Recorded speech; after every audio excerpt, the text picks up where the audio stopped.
طبعا كلنا شفنا مباراة المنتخب المغربي أمام تنزانيا والهدف الرائع يا جماعة. الهدف يعني عايز أقول لك هدف المنتخب المغربي ده يتدرس. شفنا المنتخب المغربي وهو بيلعب. عايز أقول لك إن هي كانت مباراة مهمة ومباراة صعبة جدا جدا جدا على منتخب تنزانيا. طبعا منتخب تنزانيا كان عايز يحاول، يعني كان بيحاول يعني يرجع بأي شكل من الأشكال، لكن فقد السيطرة. طبعا العيب ان المنتخب المغربي كانت عاملة يعني ما شاء الله، كانت مستغلين الفرص استغلال غير طبيعي. مليار مبروك للمنتخب المغربي. طبعا مليار مبروك للكابتن طارق السكتيوي على أدائه فوق الرائع.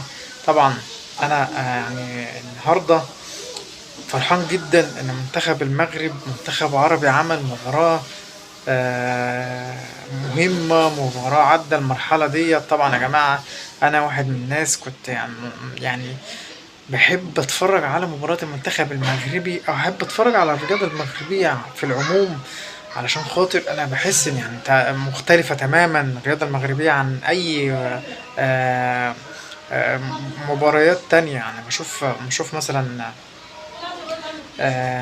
منتخب الجزائر، منتخب مصر، منتخب مش عارف تونس، مش عارف المنتخبات دي جنب منتخب المغرب، تحس ان هي لا انتوا صعب ان انتوا تبقوا موجودين جنب المنتخب المغربي.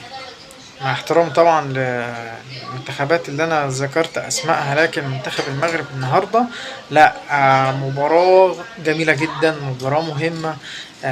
حارس المرمى النهارده يعني بتاع المنتخب المغربي ما شاء الله يا جماعة، عمل يعني عمل مباراة بصراحة، مباراة يعني أنقذ المنتخب المغربي من هجمات تنزانية صعبة جدا. يا جماعة المنتخب التنزاني انا بصراحة كان مقدم اداء، انا اول مرة اشوف المنتخب التنزاني بيقدم الاداء ده.